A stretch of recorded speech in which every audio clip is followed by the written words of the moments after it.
Now what we have here are the previous two elements completed and the twisted section we were just working on.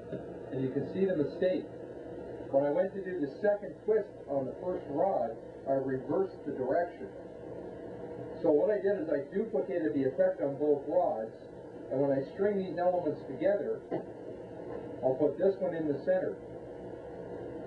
Now, there's no particular prototype for this on the Godstad cauldron chain that we've been working with, but there are other Norse cauldron hangers that use this reversing effect. This bundle is all tied up together now, ready for the next step, which is welding.